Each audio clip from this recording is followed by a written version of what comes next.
Baik, Assalamualaikum warahmatullahi wabarakatuh. Waalaikumsalam Waalaikumsalam warahmatullahi warahmatullahi wabarakatuh. wabarakatuh. Selamat pagi, terima kasih kepada Ibu Rizky selaku dosen pengampu mata kuliah obat tradisional dan rekan-rekan yang hadir untuk mendengarkan presentasi dari kami. Kami dari kelompok satu izin mempresentasikan hasil kerja dari kelompok kami. Perkenalkan, saya Zaki Fajri Al-Bukhari selaku moderator pada presentasi kali ini. Dan saya tidak sendiri, saya ditemani dengan rekan saya. Yang pertama ada Desi Nirmala, ada Dewi Ertika, Diva Alfistia, Eka Rizky, Febi Wahyuningsi, Nida Lutfi, Putri Asmara, Reva Mulyani, Rosa Iska Safira, Retno Sulistyowati, Sabrina Febriani, Septiana Loviani Ningrum, dan saya sendiri Zaki Fajri Al-Bukhari. Langsung saja pada presentasi pertama yang akan disampaikan oleh Saudara Febi. Untuk Saudara Febi, dipersilahkan.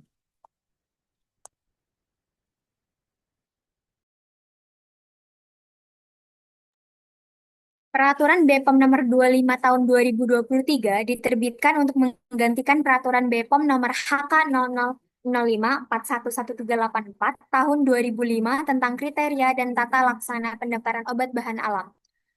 Perubahan ini didorong oleh beberapa faktor. Yang pertama itu perkembangan iptek di bidang obat tradisional dan fitoterapi, termasuk kemajuan dalam riset bahan alam, formulasi, dan uji klinik.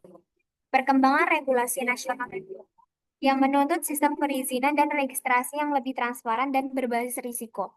Yang ketiga itu ada kebutuhan hukum baru dalam menjamin perlindungan masyarakat terhadap keamanan, mutu, dan khasiat produk obat bahan alam.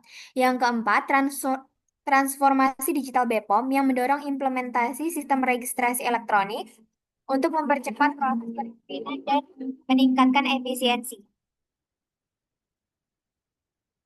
Untuk dasar hukumnya itu yang pertama Peraturan Pemerintah Nomor 5 Tahun 2021, ada Peraturan Presiden Nomor 80 Tahun 2017, ada Peraturan BPOM Nomor 21 Tahun 2020, dan Peraturan BPOM Nomor 13 Tahun 2022.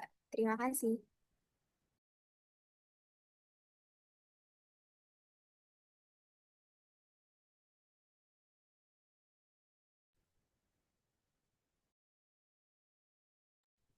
Ketentuan umumnya itu ada registrasi, merupakan prosedur pendaftaran dan evaluasi obat bahan alam secara elektronik yang dilakukan oleh pelaku usaha kepada Badan POM untuk memperoleh persetujuan izin edar.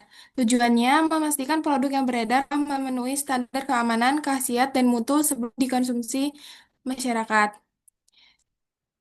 Obat bahan alam, obat bahan alam adalah bahan ramuan atau produk yang berasal dari sumber daya alam, baik dari tumbuhan, hewan, jasa teknik maupun mineral, yang telah digunakan secara turun-menurun atau terbukti secara ilmiah memiliki manfaat bagi kesehatan, di- digunakan untuk memelihara dan meningkatkan kesehatan, mencegah penyakit, pengobatan, pemulihan kesehatan.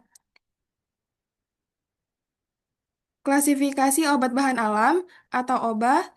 Satu, ada jamu berdasarkan pengetahuan tradisional Indonesia, mengandalkan bukti empiris, pengalaman turun-menurun, belum memerlukan uji preklinik atau klinik. Contohnya itu ada jamu kunyit asam, jamu temulawak.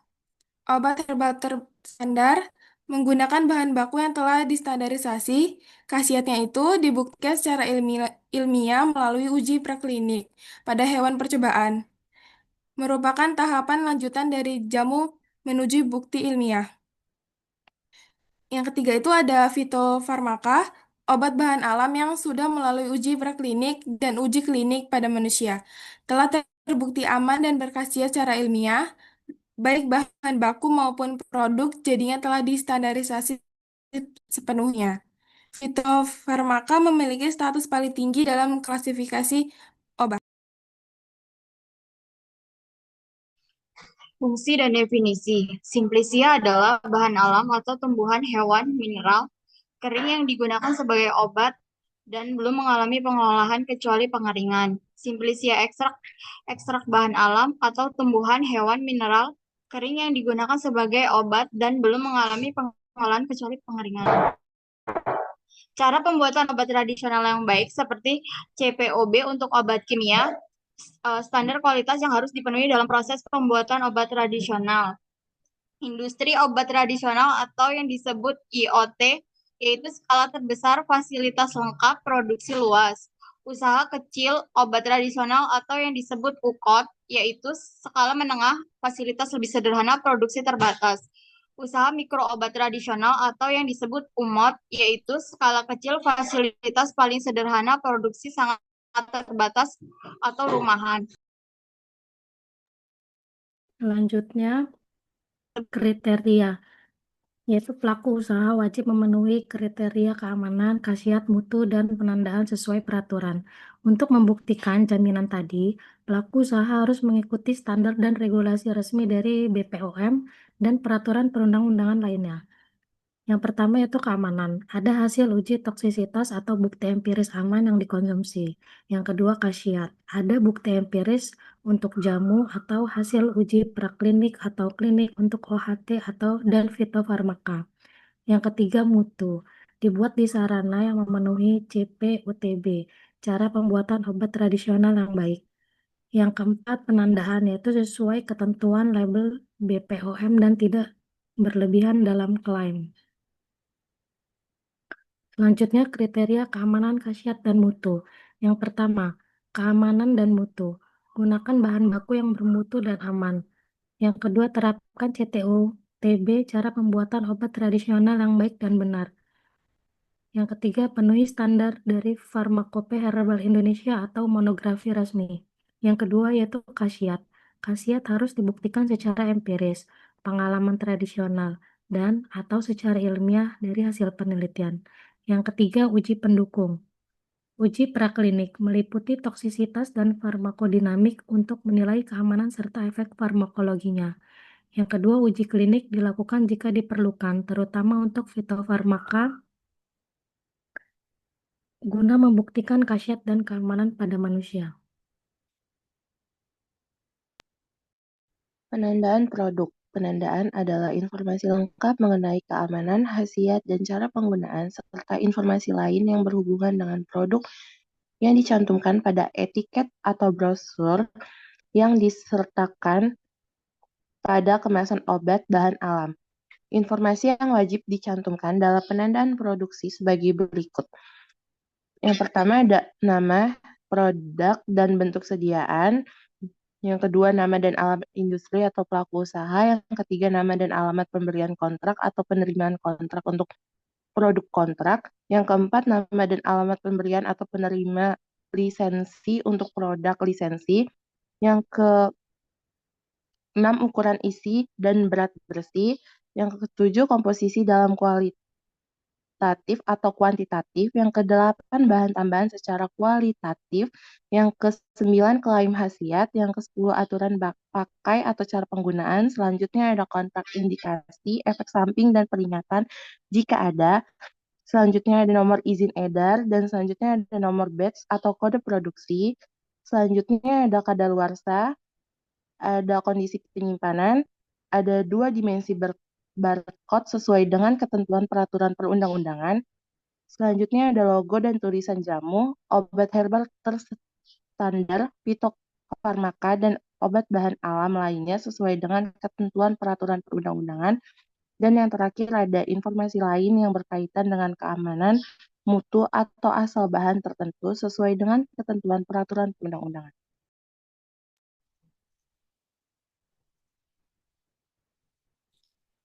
Selanjutnya ada ketentuan umum registrasi. Setiap obat bahan alam atau OBA yang akan diedarkan di wilayah Indonesia wajib memiliki izin edar. Izin edar diterbitkan oleh BPOM melalui proses registrasi yang dilakukan secara elektronik oleh pelaku usaha. Tujuan registrasi adalah untuk menjamin bahwa OBA yang beredar telah memenuhi kriteria seperti keamanan, khasiat, mutu, dan penandaan yang sesuai. Pelaku usaha yang dapat mengajukan registrasi adalah industri obat tradisional, usaha kecil obat tradisional, usaha mikro obat tradisional, importir, dan badan usaha di bidang pemasaran obat bahan alam.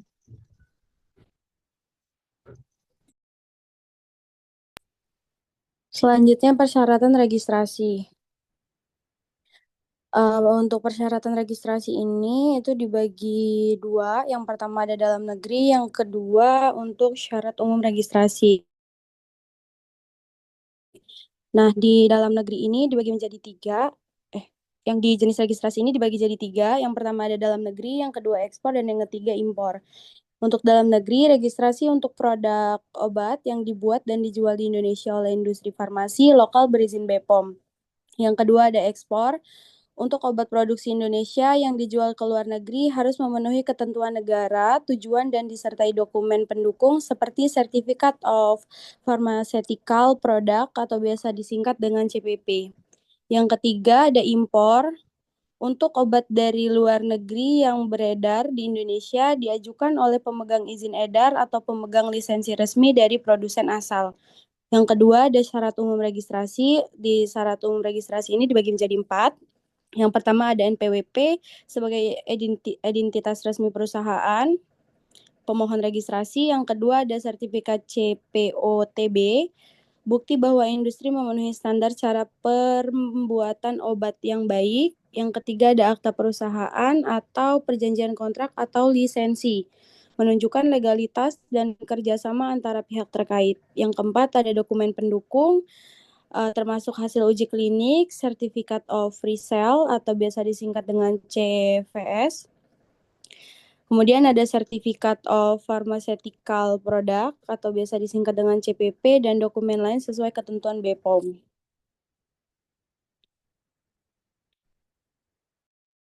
Selanjutnya ada tata laksana registrasi tahapan. Yang pertama pendaftaran akun di laman BPOM. Yang kedua pengajuan dokumen registrasi administratif keamanan khasiat mutu penandaan. Yang ketiga evaluasi oleh BPOM. Melakukan penelitian dokumen untuk memastikan kelengkapan, keamanan, khasiat, dan mutu produk sesuai standar. Dan yang keempat penerbitan izin edar, atau setelah dinyatakan memenuhi persyaratan, BPOM akan mengeluarkan nomor izin edar atau NIE. Nomor ini wajib dicantumkan di kemasan produk.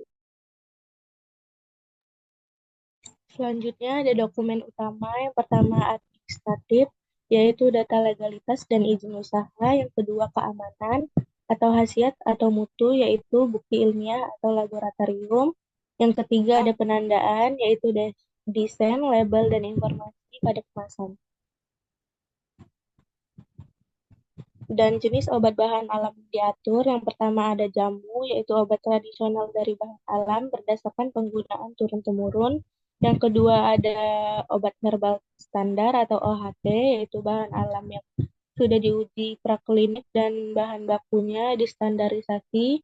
Yang ketiga ada fitofarmaka, yaitu obat bahan alam yang sudah diuji klinik setara dengan obat modern. Yang keempat ada obat bahan alam lainnya.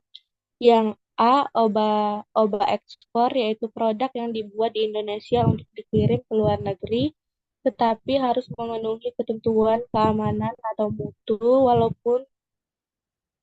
walaupun tujuannya ekspor. Yang B ada obat impor, yaitu produk dari luar negeri yang akan dijual di Indonesia harus melalui proses registrasi dan pemeriksaan BPOM agar sesuai standar nasional.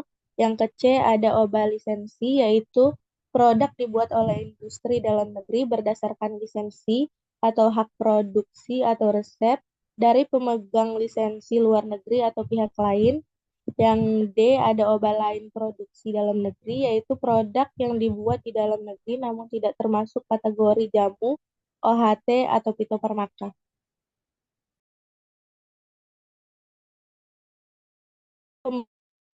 Selanjutnya tujuan dan manfaat regulasi. Tujuan utamanya menjamin keamanan dan khasiat mutu OBA, mendorong inovasi dan penelitian ilmiah, mendukung industri herbal nasional, dan menyesuaikan sistem registrasi. Manfaatnya, masyarakat mendapat obat yang aman dan bermutu untuk dikonsumsi. Untuk distribusi, memicu inovasi dan pengembangan produk obat bahan alam berbasis bukti ilmiah, Untuk ekonomi, menciptakan iklim usaha yang lebih baik, membuat industri herbal nasional lebih kompetitif, pasar domestik dan global, dan untuk pelaku usaha, memastikan sistem registrasi sejalan dengan transformasi digital BPOM untuk proses yang lebih efisien dan transparan.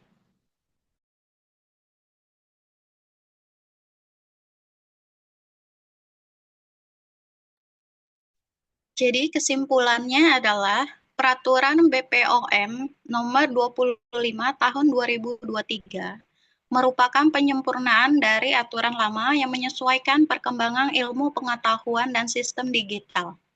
Regulasi ini mengatur kriteria dan tata laksana registrasi untuk seluruh jenis obat bahan alam, yaitu jamu, OHT, fitofarmaka, agar memenuhi standar keamanan, khasiat, dan mutu. Diterapkannya registrasi elektronik mempermudah proses perizinan, meningkatkan efisiensi dan transparansi pengawasan oleh BPOM. Mahasiswa farmasi perlu memahami regulasi ini sebagai landasan dalam penelitian, produksi, dan distribusi obat bahan alam sesuai ketentuan yang berlaku. Implementasi aturan ini diharapkan dapat mendorong perkembangan industri obat herbal nasional yang inovatif, berdaya saing, dan aman bagi masyarakat. Terima kasih, saya kembalikan ke moderator. Terima kasih untuk presentator yang telah memberikan pemaparan. Selanjutnya kami akan membuka sesi tanya jawab. Untuk yang ingin bertanya, dipersilakan.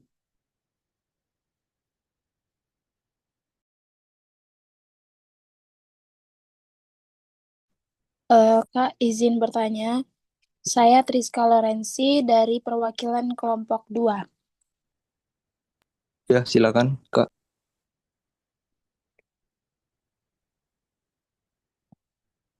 Pertanyaannya, apa sih konsekuensi jika suatu produk obat bahan alam tidak memenuhi syarat dan registrasi sesuai peraturan ini? Terima kasih. Baik, pertanyaannya kami tampung dulu ya, Kak. Iya, Kak. Silakan jika yang ingin bertanya. Izin bertanya, saya Rindi Anggiani, perwakilan dari kelompok 3. Pertanyaannya, apa dampak positif penerapan sistem e-registrasi BPOM bagi industri obat tradisional di Indonesia? Baik, terima kasih, Kak, atas pertanyaannya. Untuk yang ingin bertanya, dipersilakan.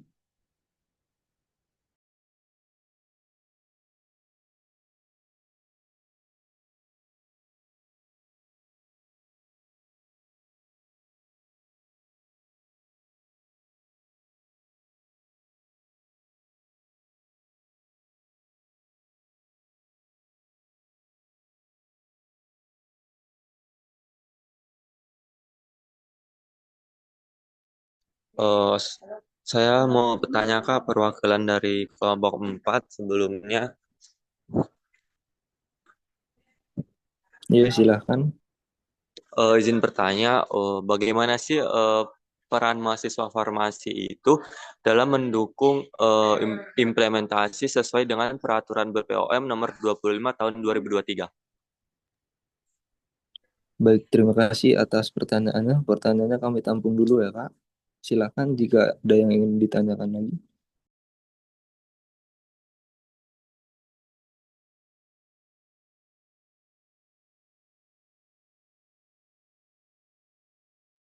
Izin bertanya, Kak. Iya, silakan Kak Alia. Saya Lia Agustina, perwakilan dari kelompok 4, mau bertanya, bagaimana regulasi ini memperkuat perlindungan konsumen? Terima kasih. Baik, terima kasih untuk Kak Lia atas pertanyaannya. Pertanyaannya kami tampung dulu ya. Untuk kelompok 3, jika ada yang ingin ditanyakan.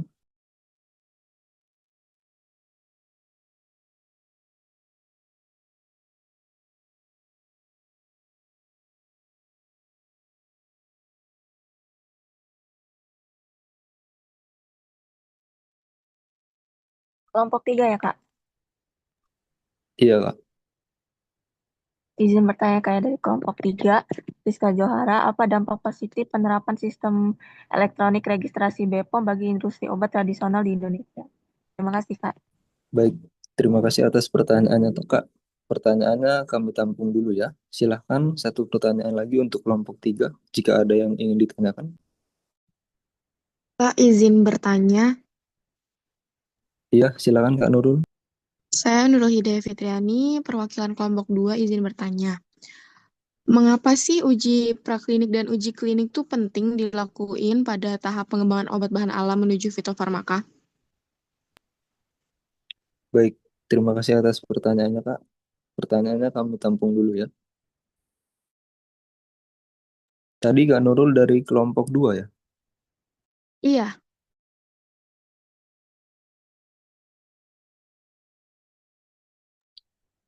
Silahkan jika ada yang ingin ditanyakan lagi, satu pertanyaan lagi untuk kelompok 3. Izin bertanya, Kak. Silahkan Kak Tasya. Apakah regulasi ini berlaku untuk produk yang akan diedarkan di dalam negeri atau juga ekspor atau impor? Terima kasih. Baik, terima kasih atas pertanyaannya.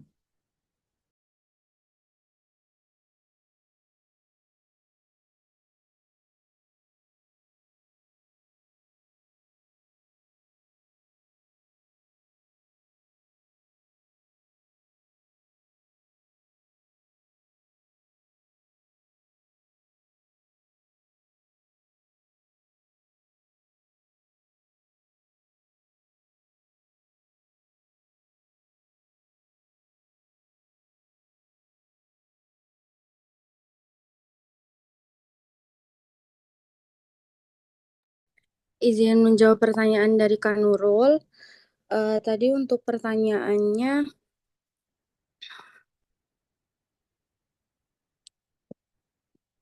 mengapa uji praklinik dan uji klinik penting dilakukan pada tahap pengembangan obat bahan alam menuju fitofarmaka? Apa pertanyaannya betul? betul. Untuk jawabannya, karena kedua uji tersebut memastikan bahwa obat bahan alam tidak hanya aman secara empiris, tetapi juga terbukti secara ilmiah memiliki efek terapeutik yang nyata dan tidak menimbulkan efek toksik pada manusia. Gimana untuk jawabannya? Baik, sudah cukup mengerti. Terima kasih, Kak Rosa. Izin menjawab pertanyaan dari Kak Triska. Pertanyaannya, apa konsekuensi jika suatu produk obat bahan alam tidak memenuhi persyaratan registrasi sesuai peraturan ini? Apakah pertanyaannya benar?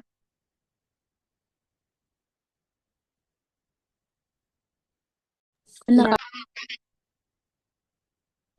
Jawabannya, salah satu konsekuensinya adalah nomor izin edar produk tersebut dapat dibatalkan apabila terdapat pihak lain yang lebih berhak terhadap merek atau nama obat bahan alam tersebut sesuai ketentuan peraturan perundang-undangan. Gimana dengan jawabannya, Kak Rizka? Baik, cukup. Terima kasih, Kak Revo. Sama-sama. Izin menjawab pertanyaan dari Kak Tasya.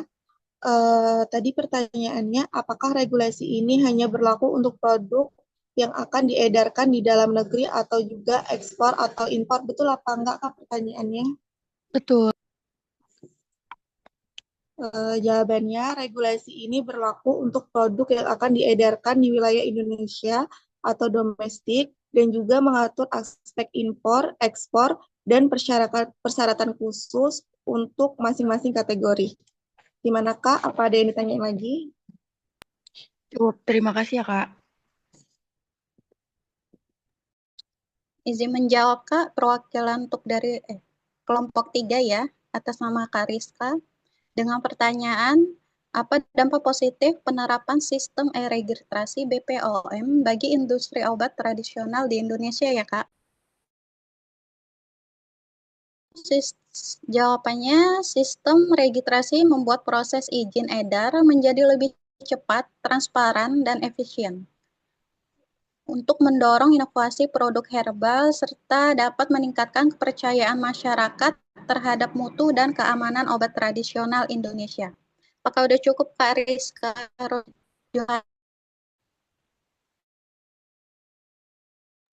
Sudah, Kak.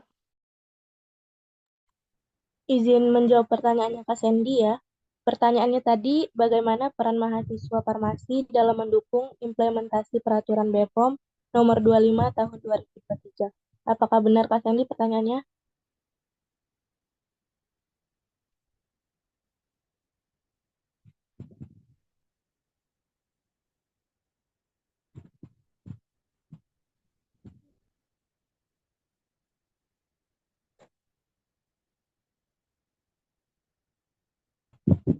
Untuk jawabannya, mahasiswa farmasi berperan dengan memahami regulasi, menerapkan prinsip CPOTB dalam praktik laboratorium, serta berkontribusi dalam penelitian dan pengembangan obat bahan alam yang sesuai standar keamanan, khasiat, dan mutu. Apakah cukup, Kak?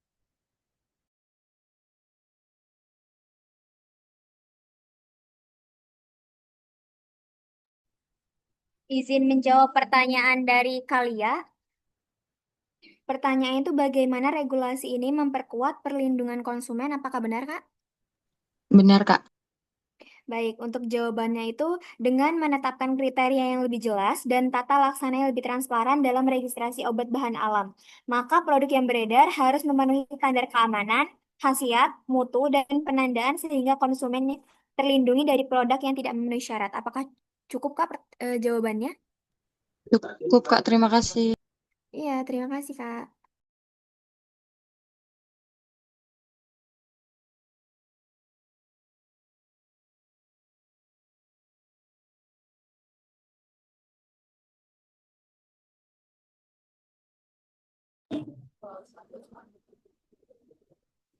Harapannya presentasi kami ini dapat memberikan ilmu yang baik untuk kedepannya. Terima kasih kepada Ibu Rizky dan rekan-rekan yang sudah berkenan menyimak hingga dari awal hingga akhir. Saya tutup. Assalamualaikum warahmatullahi wabarakatuh. Waalaikumsalam warahmatullahi Warahmatullahi wabarakatuh. wabarakatuh.